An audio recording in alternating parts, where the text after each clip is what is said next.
अब अगर हम यहाँ पर बात करते हैं, ये जो है भारत का अक्षांशीय एवं देशांतरीय विस्तार। हम अक्षांश और देशांतर को बारीकी से समझेंगे, पहले कुछ चीजें आप एक तरह से ध्यान रख लीजिएगा। क्योंकि अगर हम ग्लोब की ही अगर बात करते हैं तो ग्लोब बहुत बड़ा है सर, ठीक है। बहुत बड़ा कहने मतलब अगर हम पृथ्वी के आकार की बात करते हैं तो बहुत बड़ा है ना। अगर हम अपने सोलर सिस्टम में देखते हैं तो जो है आपका सोलर सिस्टम में जो 8 ग्रह हैं उसमें से पृथ्वी कितने नंबर पर आता है? 5वां सबसे बड़ा ग्रह के अंतर्गत आता है ना। अब अगर हम इतने बड़े अगर पृथ्वी की बात करते हैं तो इसमें जो है अगर हम रिकॉग्नाइज्ड कंट्रीज की बात करते हैं तो कितने हैं आपका? 195 देश हैं, है ना। जो एक तरह से जिसको मान्यता प्राप्त वैसे देशों की संख्या 195 और ऐसे छोटे मोटे और देखिएगा तो वो 200 प्लस आ जाते हैं। अब अगर हम यहां पर बात करते हैं कि इतने बड़े पृथ्वी पर, ठीक है, भारत एक बहुत ही छोटा सा हिस्सा है ना। अब इस छोटे से हिस्से को कैसे पता किया जाए, तो ध्यान रख लीजिएगा चीजों को और आसान बनाने के लिए मार्टिन बेहम, ये जो आप फोटो देख रहे हैं ये मार्टिन बेहम का ही है। इसने पृथ्वी का प्रतिरूप यानी एक पृथ्वी का जो सैंपल है बनाया, जिसे क्या कहा जाता है आपका? ग्लोब कहते हैं, है ना। ग्लोब कहा जाता है।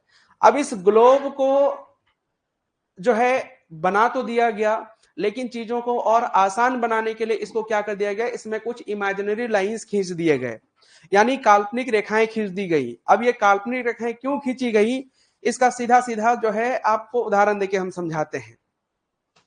जैसे अगर आप जब मानते हैं सिनेमा हॉल ही जाते हैं तो उसमें रो एंड कॉलम लिखा होता है, आपके टिकट पर लिखा होता है ना। तो सीट ढूंढना आपके लिए क्या हो जाता है? आपका आसान हो जाता है। जैसे मान लेते हैं आप यहां पे बैठे हुए हैं, आपके सीट का कोई नंबर नहीं है, जिसको जहां मन किया वहां बैठ गए। लेकिन अगर सीट का नंबर दे दिया जाए कि आपको इसी सीट पे बैठना है तो चीजें आपके लिए क्या हो जाएंगी? आसान हो जाएंगी कि हमारा सीट नंबर यही है। तो जैसे मान लेते हैं कि आप जब एक तरह से मूवीज देखने के लिए ही जाते हैं और आपका मान लेते हैं लिखा हुआ है आपका G11, है ना। तो आपको क्या करना होता है कि आप G एक तरह से रो में जाते हैं और कॉलम संख्या कौन सा आपका 11 में एक तरह से बैठ जाते हैं, है ना। तो इस तरीके से जो है आपके लिए चीजें आसान हो जाती है। अब दुनिया इतना बड़ा है, जैसे ये वर्ल्ड का मैप है। अब इस वर्ल्ड के मैप में अगर आपको जो है किसी छोटे से कंट्री को ढूंढना है या इंडिया को ही ढूंढना है तो कैसे ढूंढेंगे? तो उसके लिए क्या बना दिया गया? इमेजिनरी लाइंस बना दिए गए, काल्पनिक रेखाएं बना दी गई। जैसे आप अपने एक तरह से इस कमरे में ही देखिएगा तो इसके फ्लोर में जो है लाइंस खींचे गए हैं, है ना। हॉरिजॉन्टल एंड वर्टिकल लाइंस हैं, खींचा नहीं गया है, दरअसल ये बन गया है ऑटोमेटिकली, क्योंकि छोटे छोटे टाइल्स लगे हुए हैं इस कारण से। अब अगर in horizontal and vertical lines का नाम दे दिया जाए तो किसी भी स्टूडेंट का, किसी भी एस्पिरेंट्स का यहां पर लोकेशन एग्जैक्टली बताया जा सकता है। जैसे मान लेते हैं बड़े उदास लग रहे हैं, क्या नाम है आपका? क्या? विप्लव कुमार। विप्लव कुमार का लोकेशन मैं अगर आपसे पूछूं तो क्या आप बता पाएंगे? यहां इस कमरे में ही अगर मैं लोकेशन पूछूं कि कहां पे विप्लव कुमार बैठे हुए तो बता पाएंगे? नहीं बता पाएंगे। लेकिन अगर ये जो लाइन खींचा गया है, अगर इस लाइन का नाम दे दिया जाए तो बता पाएंगे ना। मान लिया जाए कि जैसे यहां पर जो है आपका हॉरिजॉन्टल लाइन है, ठीक है, यानी क्षैतिज रेखाएं हैं मान लेते हैं इस तरह से, और वर्टिकल लाइंस है यानी ऊर्ध्वाधर रेखाएं हैं इस तरह से। अब विप्लव कुमार बैठे हुए हैं मान लिया जाए इस वाले जगह पे, यहां पर, और मैंने यहां पर क्या किया है? नाम दे दिया है, जैसे A B C D E, और इधर आपका 1 2 3 4 5 6। अब आप आराम से बता सकते हैं कि विप्लव कुमार कहां पे बैठे हुए हैं? D3 में बैठे हुए हैं, बैठे हुए हैं ना। तो हमारे लिए चीजें आसान हो गई ना। उसी तरह से दुनिया के किसी भी देश का अगर हमें लोकेशन निकालना हो तो अगर हम उसका अक्षांश और देशांतर अगर पता कर लिए तो आसानी से हम ग्लोब में उसको क्या कर सकते हैं? ढूंढ सकते हैं। मैप में उसको आसानी से ढूंढा जा सकता है। जैसे एक उदाहरण के तौर पे मैं बात करता हूं, जैसे एक कंट्री है दुनिया का जिसका नाम है घाना, है ना, या ले लेते हैं टोगो। मैं कहूं कि आप टोगो ढूंढ के दिखाओ तो आपके लिए चीजें क्या हो जाएंगी? मुश्किल हो जाएंगी, ठीक है। लेकिन अगर मैं कहूं कि जो है आपका वो 2 डिग्री लैटिट्यूड में अगर है तो आपके लिए क्या हो जाएगा? आसान हो जाएगा ना, कि 2 लाइन पर ही ढूंढेंगे हम उसको, है कि नहीं है? आसान हो जाएगा। मैं कहूं कि जो है आपका जो है मान लेते हैं कि जो है कायरो या काहिरा, किसकी राजधानी है? इजिप्ट की राजधानी है। दुनिया में एक देश है इजिप्ट, जिसको मिस्र कहते हैं हिंदी में, उसकी राजधानी है काहिरा। अब मैं कहूं कि 15 डिग्री पूर्वी देशांतर पर स्थित है, तो हम 15 डिग्री पर ही उसको ढूंढेंगे, कहीं पर ना कहीं पर होगा वो, यस और नो? ठीक है, तो ये जो है दुनिया के देशों को ढूंढने, उसका एग्जैक्ट लोकेशन बताने के लिए ही जो है ये अक्षांश और देशांतर को इजाद किया गया है, इसको एक तरह से बनाया गया है, या वैज्ञानिकों ने इन काल्पनिक रेखाओं को ड्रॉ किया है। अब हम यहां पर आते हैं, ठीक है, अगर आप देखेंगे तो वैज्ञानिकों ने ग्लोब पर काल्पनिक रेखाएं खींची हैं, और ध्यान रखेंगे इस तरह की जो समानांतर रेखाएं हैं, या आप इसे क्या कह सकते हैं, वो जो है क्षैतिज रेखाएं भी कह सकते हैं हिंदी में। इन क्षैतिज रेखाओं को क्या कहा गया है सर? इन्हीं क्षैतिज रेखाएं, इनको कहा गया है आपका अक्षांश, यानी इंग्लिश में बोलते हैं लैटिट्यूड। ठीक है, और जो लंबवत रेखाएं हैं, या फिर आप इसे क्या कह सकते हैं, ऊर्ध्वाधर रेखाएं कह सकते हैं। ये जो ऊर्ध्वाधर रेखाएं हैं, इनको क्या कहा गया है? इनको कहा गया है आपका देशांतर, यानी कहा गया है इसको लॉन्गिट्यूड कहा गया है। ये जो इस तरह से आप देख रहे हैं, इसको अक्षांश बोलते हैं, इसको क्या कहा जाता है? आपका देशांतर कहा जाता है। यहां तक बात समझ में आई कि अक्षांश और देशांतर क्या है? सिंपली ध्यान रख लीजिएगा कि जो क्षैतिज होगा उसको क्या कहा जाएगा? आपका अक्षांश, और जो ऊर्ध्वाधर होगा यानी ऊपर से नीचे होगा उसको क्या कहा जाएगा? आपका उसको देशांतर कहा जाएगा, है ना? क्या बोलेंगे? देशांतर कहेंगे। बात यहां तक क्लियर है? आगे बढ़े, ठीक है। अब यहां पर इन्हीं अक्षांश और देशांतरों को पहले बारीकी से समझते हैं, और उसके बाद भारत की स्थिति को हम देखेंगे। मुझे उम्मीद है कि चीजें आपको साफ साफ दिखाई दे रही होंगी। अब अगर साफ साफ दिखाई दे रही होंगी तो सबसे पहले हम समझते हैं अक्षांश रेखाओं को। तो देखिए, कोई भी लाइन को ड्रॉ करने से पहले जो है यहां पर एक बेस लाइन लिया गया होगा, एक आधार रेखा लिया गया होगा। पृथ्वी जो है दरअसल पूरी तरह से गोल नहीं है, एक जो है आपका जियोइड शेप में है, मतलब ध्रुवों के पास वो चपटा है, और जो विषुवत रेखा कह लीजिए मध्य भाग में, उसमें उभार आपको देखने मिलता है। तो इसी को जो है एक तरह से आधार रेखा मान लिया गया, और इसी आधार रेखा को क्या कहा जाता है आपका? इसी को कहते हैं विषुवत रेखा, है ना? क्या बोलते हैं? इसी को विषुवत रेखा कहा जाता है। पृथ्वी पर खींचा गया ये सबसे बड़ा अक्षांश रेखा है ना? क्योंकि ये एकदम मिडिल भाग में है, मध्य भाग में है, तो ये सबसे बड़ा वृत्त है कह लीजिए, या सबसे बड़ा अक्षांश रेखा कह लीजिए। अब ये चूंकि इसका जितने भी अक्षांश हैं उनको एक तरह से अंशों में दिखाया जाता है, यानी डिग्री में दिखाते हैं। डिग्री में क्यों दिखाया जाता है? डिग्री में इसलिए दिखाते हैं क्योंकि जो है यह एंगुलर डिस्टेंस पर, यानी कोणीय दूरी पर स्थित है। कोणीय दूरी का मतलब यहां पर क्या हो गया कि अगर हम यहां पर चांद को रखेंगे, चांद यानी जो कंपास में होता है ना चांद, अगर उस चांद को अगर हम यहां पे रखते हैं, तो आप देखे होंगे चांद में जीरो से यहां पे शुरू होगा, से लेकर जाएगा कहां तक? 180 तक इधर, और इधर भी जीरो से शुरू होता है, ऐसा आता है यहां पर कहां तक? 180 तक आता है। तो यहां पे 1 आएगा, इधर भी 1 आएगा, यहां 2 आएगा, इधर भी 2 आएगा, 3 आएगा, इधर भी 3 आएगा, ऐसे करके यहां पे लास्ट जाएगा कौन सा? आपका 90 जाएगा। तो यहां पर इन रेखाओं को जब एक तरह से इधर के 1 और इधर के 1 को मिलाएंगे तो कुछ इस तरह के लाइंस एक तरह से यहां पे बनेंगे, ठीक है? इस तरह का लाइंस आपका बनता जाएगा। जैसे जैसे हम ध्रुवों की ओर जाएंगे वैसे वैसे इन वृत्त का जो आकार है ना वो छोटा होता जाता है, ठीक है? जो अक्षांश रेखाएं हैं उनका आकार क्या होता जाएगा? छोटा होता जाएगा। और छोटे होने के साथ साथ एकदम लास्ट में जाएंगे तो वो क्या कोई लाइन रहेगा? आंसर होगा नहीं, वो क्या बनेगा आपका? एक सिर्फ बिंदु बनेगा, एक पॉइंट बनेगा। सेम उसी तरह से यहां पर भी देखने मिलेगा। अब इन्हें जो है ना एक तरह से नाम दे दिया गया, जैसे क्या है कि अगर 1 डिग्री पर जो लाइन खींचा हमने उसे 1 डिग्री दे दिया गया, 2 डिग्री, 3 डिग्री, अप टू कहां तक जाएगा? ये जाएगा आपका 90 डिग्री तक। अब यहां पे समझिएगा, चूंकि ये जो इक्वेटर है ये पृथ्वी को 2 बराबर भागों में बांटने का काम करती है। कहने का मतलब एक गोला है, गोला के बीच में अगर हम एक लाइन खींच दें तो वो लाइन क्या करेगा आपका? उसे 2 हिस्सों में बांटने का काम करेगा। तो जो ऊपर वाला हिस्सा है उसे कहा गया आपका उत्तरी गोलार्ध, चूंकि गोला का आधा क्या कहलाएगा? गोलार्ध कहलाएगा। तो ये वाला जो भाग आप देख पा रहे हैं इसको क्या कहा जाएगा?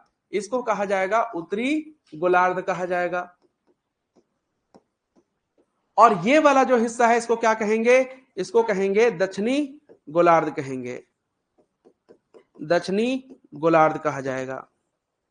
अब यहां पे समझिएगा कि ये जो उत्तरी गोलार्ध में जो लाइंस खींची गई हैं इनको क्या कहा जाएगा सर, इनको कहा जाएगा उत्तरी अक्षांश रेखाएं कहेंगे। क्या कहेंगे, उत्तरी अक्षांश रेखाएं कहेंगे, अक्षांश या अक्षांश केवल लिख देते हैं। और ये क्या कहलाएगा, ये कहलाएगा आपका दक्षिणी अक्षांश कहलाएगा।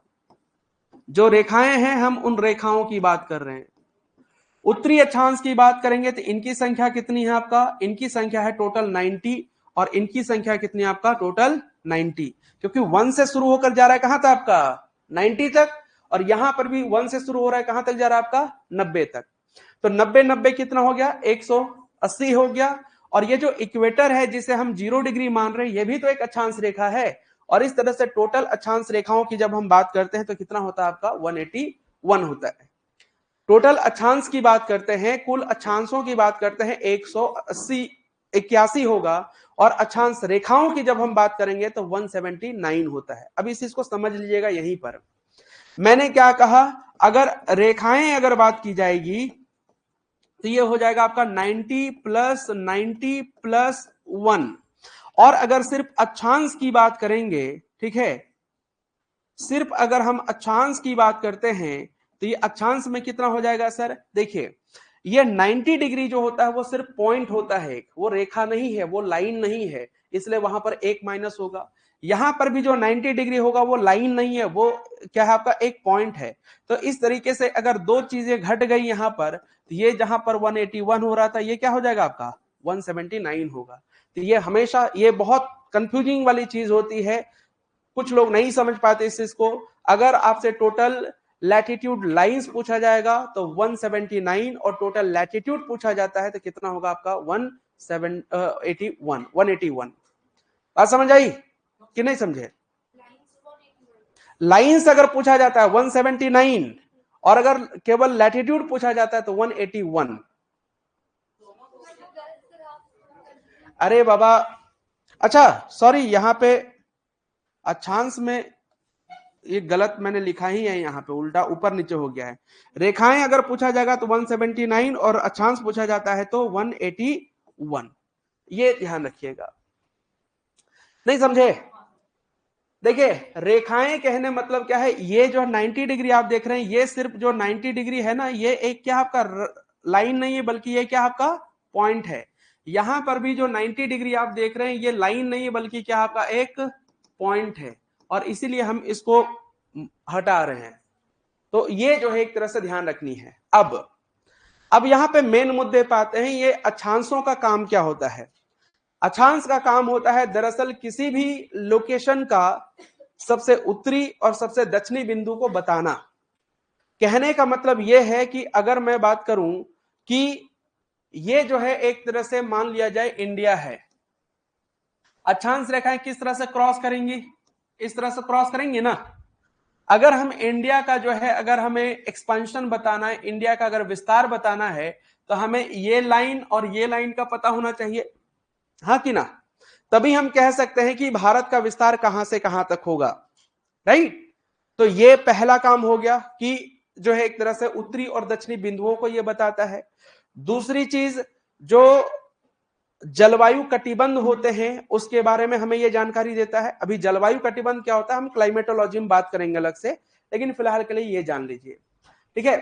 तो अक्षांश दरअसल जो है आपका किसी भी लाइक क्षेत्र का, किसी भी देश का, किसी भी लाइक एक तरह से स्टेट का, वो क्या बताता है हमें, ठीक है, नदन एंड सदन एक तरह से एक्सपांशन बताएगा, उत्तरी एवं दक्षिणी विस्तार बताएगा, ठीक है। अभी हम इंडिया के साथ इसको देखेंगे। अब आते हैं हम सीधे किसमें, आपका लॉन्गिट्यूड, यानी जो है ये हमने अभी देखा किसके बारे में, अक्षांश के बारे में, ठीक है। अब आते हैं हम सीधे देशांतर के बारे में। तो ध्यान रख लीजिएगा ये जो 90 डिग्री जो है 90 डिग्री जो ये है, ठीक है, चूंकि दक्षिणी अक्षांश है तो यहाँ पे एस लगेगा, मतलब जो वो सदर्न लैटिट्यूड को दिखाता है। अब ये जो है ये क्या कहलाता है सर, ये कहलाता है दक्षिणी ध्रुव, ठीक है। क्या कहलाता है, ये कहलाता है दक्षिणी ध्रुव। और ये क्या कहलाता है, ये कहलाता है उत्तरी ध्रुव, यानी जो है आपका नॉर्थ पोल, एंड जो है ये कहलाएगा साउथ पोल। इसी north pole and south pole को मिलाने वाली जो इमेजिनरी लाइन है, ठीक है, उसे क्या कहा जाता है? उसे कहा जाता है आपका प्राइम मेरिडियन या फिर प्रधान याम्योत्तर रेखा कहते हैं। प्रधान याम्योत्तर रेखा कहा जाता है, याम्योत्तर रेखा कहते हैं। अब ये जो प्रधान याम्योत्तर रेखा है, ये भी अर्थ को दो इक्वल पार्ट में डिवाइड करती है, ठीक है। ये वाला जो पार्ट होगा, है ना, या फिर डायरेक्ट हम इसमें लाइन खींच के, ये वाला जो पार्ट होगा इसको कहा जाएगा आपका क्या? इसको कहा जाएगा पूर्वी गोलार्ध, और इसको क्या कहा जाएगा? इसको कहा जाएगा आपका पश्चिमी गोलार्ध, पश्चिमी गोलार्ध, ठीक है। अब ये जो लाइंस खींची गई हैं, चूंकि एक पॉइंट में 360 डिग्री का लाइन होता है, तो यहां पर सारे के सारे लाइन हैं, और इसीलिए 360 रेखाएं आपको देखने मिलेंगी। तो पूर्वी गोलार्ध की जो देशांतर रेखाएं हैं उन्हें क्या कहा जाएगा? उन्हें कहा जाता है पूर्वी देशांतर कहते हैं। जबकि पश्चिमी गोलार्ध में जो रेखाएं हैं उनको क्या कहा जाएगा? उन्हें कहा जाएगा पश्चिमी देशांतर, पश्चिमी देशांतर कहा जाएगा, पश्चिमी देशांतर। ये कितना होगा सर? ये होगा आपका 180, और ये भी कितना है आपका? ये भी है आपका 180। तो टोटल मिला दें, अगर देशांतर रेखाओं की बात करते हैं तो कितना हो जाता है आपका? 360 हो जाता है। यहां पर देशांतर रेखाओं में कोई पॉइंट नहीं है, इसलिए जो है आपका यहां पर वो घटने बढ़ने का कोई एक तरह से चांस नहीं होता है, राइट। तो ये चीज आपको ध्यान रखनी है। अब हमने क्या बोला था कि अक्षांश का काम होता है उत्तरी और दक्षिणी विस्तार बताना, इसका काम क्या होगा आपका? पूर्वी और पश्चिमी विस्तार बताना, ठीक है। यानी जैसे अगर मैं बात करूं, ठीक है, अगर ये इंडिया है तो इंडिया से ये रेखाएं किस तरह से क्रॉस करेंगी? इस तरह से। अगर हमने ये वाला पॉइंट अगर निकाल लिया और ये वाला पॉइंट निकाल लिया, तो हम बता सकते हैं भारत पूर्व से पश्चिम में कहां से कहां तक फैला हुआ है, बता सकते हैं ना। हमारे लिए चीजें आसान हो जाएंगी। चाहे सिर्फ भारत की ही नहीं, हम अगर झारखंड की भी बात करते हैं या बिहार की बात करें या किसी भी स्टेट की बात करते हैं, अगर हमें उसका पूर्व से लेकर पश्चिम तक विस्तार बताना है, तो हमें ये लॉन्गिट्यूडनल लाइन या देशांतर रेखाओं के बारे में पता होना चाहिए, ठीक है। या किसी दूसरे देश के बारे में भी अगर हमें बताना है उसका लोकेशन, तो हमें उनके अक्षांश और देशांतर के बारे में पता होना चाहिए, तभी जाके हम बता सकते हैं, ऐसा नहीं बता सकते, ठीक है। अब आते हैं हम सीधे यहां तक। इसमें किन्हीं को कोई डाउट है, कुछ पूछना चाहते हैं इसमें?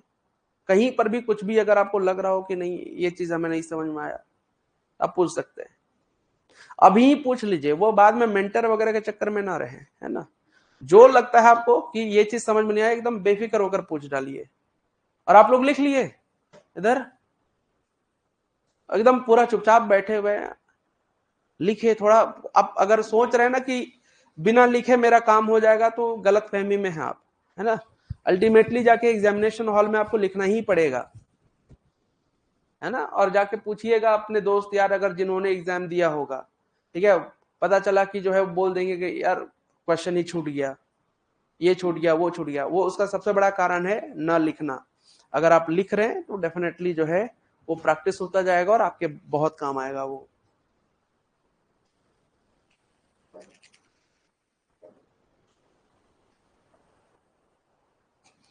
ये सब मत बनाइएगा, है ना।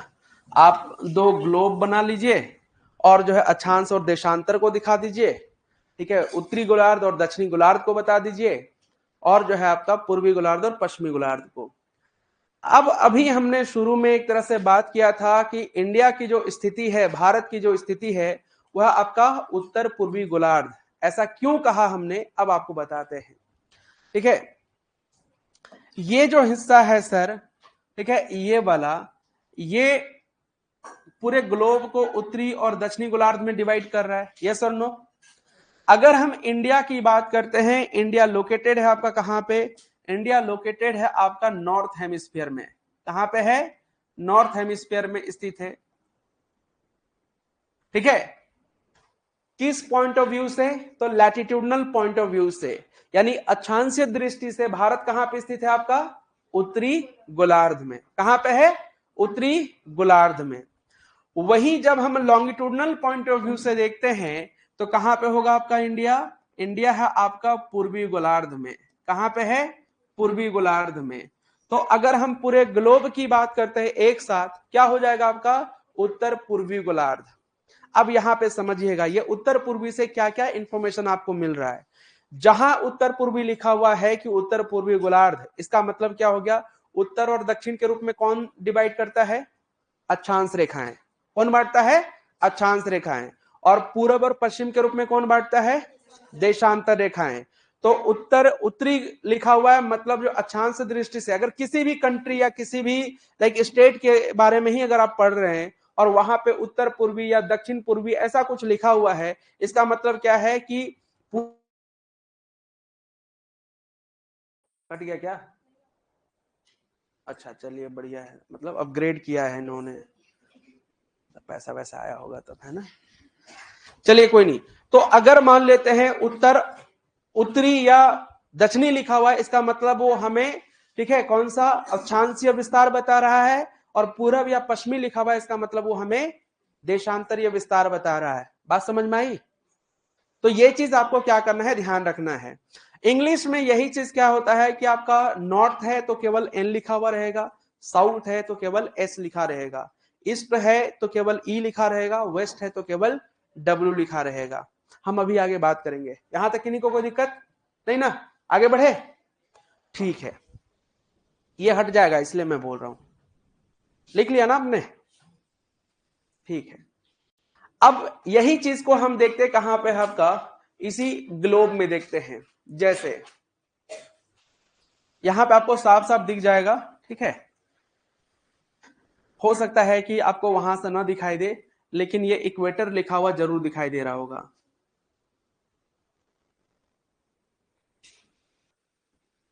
ये इक्वेटर है, यानी इसे हम कहते हैं आपका विषुवत रेखा, राइट। अब एक बात बताइए, ये जो भारत आपको येलो कलर में दिखाई दे रहा है, ये विषुवत रेखा के नॉर्थ में है या फिर साउथ में है? नॉर्थ में है, यस और नो? ठीक है। अब हम आते हैं कौन सा कलर यहां पे दिखाई देगा, आई थिंक ब्लैक कलर, ठीक है। अब अगर आप देखिएगा, ये क्या हो रहा है, चलिए कोई नहीं। इस जगह पे आपको एक लाइन दिखाई दे रहा होगा जिसे लिखा हुआ है प्राइम मेरिडियन, लिखा हुआ है ना, यानी इसको कहते हैं आपका याम्योत्तर रेखा कहते हैं, याम्योत्तर रेखा कहा जाता है, ठीक है। अब याम्योत्तर रेखा के अगर रिस्पेक्ट में देखेंगे तो इंडिया जो है आपका ईस्ट में है या फिर वेस्ट में है? तो कहां पे है आपका? ईस्ट में है, तो हम क्या कहेंगे, नॉर्थ ईस्ट कहेंगे इसको, कह सकते हैं ना एक साथ याद रखने के लिए। तो भारत की बात करते हैं तो भारत ग्लोब में कहां पे स्थित है? उत्तर पूर्वी गोलार्ध में। अब चीजें आपके लिए आसान हो गई कि ये उत्तर आया कहां से और पूरब आया कहां से। बात क्लियर है ना? क्लियर है ना? ओके। अब यहां पर आप देख सकते हैं कि जो है इस मैप में आपको देखने को मिल रहा होगा, मैं यहीं पर बता देता हूं कि आखिर वो कौन कौन सी चीजें हैं सो जो आपको याद रखनी चाहिए। तो भारत का ये जो है ना सर, ये मुख्य भूमि है, यानी मेन लैंड है ये, या मुख्य भारत की जब हम एक तरह से बात करते हैं तो वो आपका ये पूरा का पूरा आउटलाइन दिख रहा है, यही है। हालांकि भारत का विस्तार, ठीक है, बंगाल की खाड़ी में, अंडमान निकोबार द्वीप समूह तक, और इधर अरब सागर में जाइएगा तो आपका लक्षद्वीप समूह तक तरह देखने को मिलता है। खैर, मुख्य भूमि की जब हम एक तरह से बात करते हैं तो ये कहां से शुरू होता है आपका? 8 डिग्री 4 मिनट नॉर्थ। नॉर्थ का मतलब क्या हो गया आपका? उत्तरी अक्षांश। एन का मतलब क्या है कि ये उत्तरी अक्षांश को बताता है। हालांकि अगर आपको हिंदी में लिखना है तो आप यहां पे सीधे सीधे क्या लिख सकते हैं, 8 डिग्री 4 मिनट उत्तरी अक्षांश लिख सकते हैं, उत्तरी अक्षांश। और यहां की अगर हम बात करते हैं, ठीक है, तो ये है आपका कितना, ये है आपका 37 डिग्री 6 मिनट उत्तरी अक्षांश, ठीक है, ये ध्यान रख लीजिएगा। तो यानी भारत का, अगर हम भारत के मुख्य भूमि की बात कर रहे हैं तो कहां से कहां तक है आपका, 8 डिग्री से लेकर 37 डिग्री तक। अब बताइए, अगर आपको एक दुनिया का मैप दे दिया जाए जिसमें अक्षांश और देशांतर रेखाएं मौजूद हैं, तो वहां पर आप भारत को कहां से कहां के बीच में ढूंढेंगे? पहली बार की जो आप ढूंढेंगे कहां पे, उत्तरी गोलार्ध में ही ढूंढेंगे ना। उत्तरी गोलार्ध में भी कहां से कहां तक ढूंढेंगे, 8 डिग्री से लेकर आपका जो है 37 डिग्री के बीच ही ढूंढेंगे। यस और नो? यस। अब यहां पे आते हैं देशांतर में। तो देशांतर में अगर आप यहां पे देखिएगा तो ये कहां से कहां तक है सर आपका, 68 डिग्री 7 मिनट पूर्वी देशांतर, देशांतर से लेकर 97 डिग्री 25 मिनट पूर्वी देशांतर तक। ठीक है। अब यानी अब देशांतर में अगर आपको ढूंढना हो इंडिया को तो कहां ढूंढेंगे? पहली बात की पूर्वी गोलार्ध में ढूंढेंगे, और पूर्वी गोलार्ध में भी कहां पे ढूंढेंगे, तो वो है आपका 68 डिग्री से लेकर आपका 97 डिग्री के बीच ढूंढेंगे। हाँ कि ना? उसके इधर उधर ढूंढने से तो मिलने वाला है नहीं। कहने का मतलब जो है, विप्लव नाम बताया था ना आपने, विप्लव जो है एक तरह से हमने बात किया था कि वो कहां पे है आपका, मेरे ख्याल से D3 में बैठे हुए थे। अगर हम इनको जो है D और 3 के अलावा अगर दूसरे लाइन में जाकर ढूंढेंगे, मिलेंगे क्या? ये नहीं। जैसे आप सिनेमा हॉल में आप जाते होंगे तो वहां पर आपने कुछ ऑर्डर किया है ना, मान लेते मूवी देखने के लिए गए हैं और उनको भी लेके गए हैं, तो कुछ ना कुछ ऑर्डर तो कीजिएगा ही, है ना। अब मान लेते पॉपकॉर्न ऑर्डर कर लिए, ऑर्डर आपने किया तो आपका सीट नंबर वहां पे मेंशन होता है कि कौन से सीट में आप बैठे हुए हैं, तो सीधे आप ही के पास आते हैं ना वो लेके ऑर्डर। कैसे आ जाते हैं? क्योंकि उनको पता है कि किस सीट में आप बैठे हुए हैं। सो अगर मानते कहीं पर भी कोई सीट नंबर ना रहे और बोल दें कि विप्लव कुमार जो है पॉपकॉर्न ऑर्डर किए हुए हैं, तो क्या वो पहुंचा पाएंगे? फिर जाके चिल्लाते रहे, ए विप्लव किधर बैठे हुए? तो पूरे सिनेमा हॉल वाले परेशान होंगे कि ऑर्डर किए सिर्फ विप्लव, पता चला सबको किसके साथ आए हुए हैं, है कि नहीं है? तो ऐसा हो सकता है, अगर मान लेते हैं जैसे कभी नहीं होता क्लासरूम में, कभी कोई सर आते हैं, किसका नाम है जी? राजू, है ना, बोलते हैं ना, पूछते हैं, लेकिन सबका अगर सीट नंबर दिया हो तो पता चल जाएगा कि कौन कहां पे बैठा हुआ है। हाँ कि ना? चलिए, हाँ,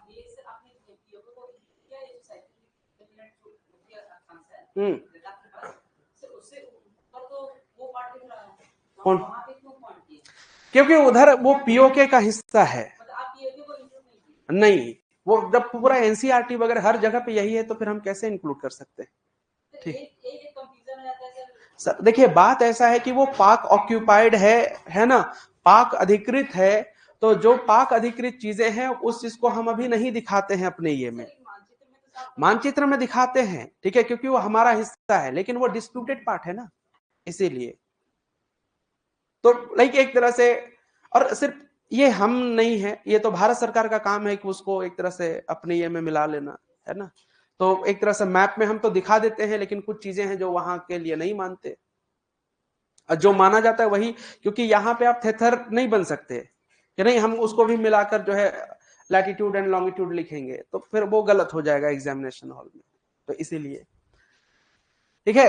तो अब अगर मान लेते हैं कि इंडिया को ढूंढेंगे, तो अक्षांश में अगर आपको ढूंढना हो तो 8 डिग्री से लेकर जो आपका 37 डिग्री तक, और देशांतर में अगर आपको ढूंढना हो तो आपका जो है 68 से लेकर 97 डिग्री तक। कहां पे? तो अक्षांश में उत्तरी गोलार्ध में और देशांतर में पूर्वी गोलार्ध में, बस इतने ही बीच में ढूंढना है। लेकिन जैसा कि मैंने आपसे कहा कि इंडिया का जो एक्सपांशन है सिर्फ यहीं तक नहीं, बल्कि जो है आपका ये जो आइलैंड आप देखते हैं जिसे अंडमान निकोबार कहते हैं, ये दरअसल यहां तक आपको मिलेगा 6 डिग्री 4 मिनट नॉर्थ लैटिट्यूड, या फिर आप इसे उत्तरी अक्षांश लिख सकते हैं, उत्तरी अक्षांश तक एक तरह से इंडिया का विस्तार मिलता है, राइट। तो इस तरीके से चीजें याद रखनी है। अब यहां पे और भी क्या क्या चीजें समझनी है इसको ध्यान दीजिएगा। अगर हम ये पॉइंट देख रहे हैं ना, तो ये कौन सा एरिया है सर, या कौन सा राज्य है? वो है गुजरात। गुजरात में जो है आपका गौरमोता, गुहार मोती, ठीक है, ऐसे एक तरह से नाम में थोड़ा सा आपको ये देखने मिलेगा अलग, लेकिन आप मानते हैं जो एक याद रखना है उसको याद रखिए, जैसे गौर या गौहर मोती याद रखना है तो वही याद रखिए, या गुहार मोती याद रखना है वही याद रख सकते हैं, कुछ भी याद रख, लेकिन आपको गुजरात याद रखनी है। तो यहां पर आपको मिलेगा कौन सा, तो वो आपका गुजरात राज्य मिलेगा। यहां पर कौन सा, तो ये क्यों याद रखना है, तो आपको हम बता रहे हैं कि 2000 आई थिंक 15 में ही, 2015 अभी थोड़ा लंबा समय है, लेकिन इवन यूपीएससी में भी पूछा गया था कि भारत का सबसे पूर्वी एवं जो है सबसे पश्चिमी राज्य कौन सा है। ठीक है, तो कंफ्यूजन होगा ना कि पूरब में कौन है, असम है, अरुणाचल प्रदेश है, या फिर त्रिपुरा है, या मिजोरम है, या नागालैंड है, या मणिपुर है, कंफ्यूजन होगा ना। क्योंकि पहली बात की बहुत सारे ऐसे स्टूडेंट होते हैं जिनको पूर्वोत्तर राज्यों के नाम तक नहीं पता होते कि कौन कौन से एक तरह से राज्य हैं। तो यहां पर ध्यान रखेंगे, यहां पर कौन सा राज्य है, अरुणाचल प्रदेश है, यहां पर कौन सा आपका गुजरात है। मुख्य भूमि में अगर सबसे दक्षिणी राज्य की बात करते हैं तो कौन सा आपका आएगा, तमिलनाडु आएगा। और सबसे अगर हम उत्तरी राज्य की बात करेंगे तो हिमाचल प्रदेश आएगा। लेकिन अगर हम केंद्र शासित प्रदेश को रख लेते हैं तो कौन सा आएगा आपका, लद्दाख आ जाएगा। ठीक है, कौन सा, लद्दाख। और सबसे दक्षिणी अगर हम केंद्र शासित प्रदेश या लाइक स्लैश राज्य अगर आपसे पूछा जाएगा तब जाके अंडमान निकोबार आएगा। ठीक है, इतनी सी बात आपको याद रख लेनी है। आगे बढ़े, ये चीज आपको एक लाइक मैप के फॉर्म में आपको देखने मिलेगा, और ये चीजें जो है आपके लिए और आसान हो जाएंगी आगे जाके।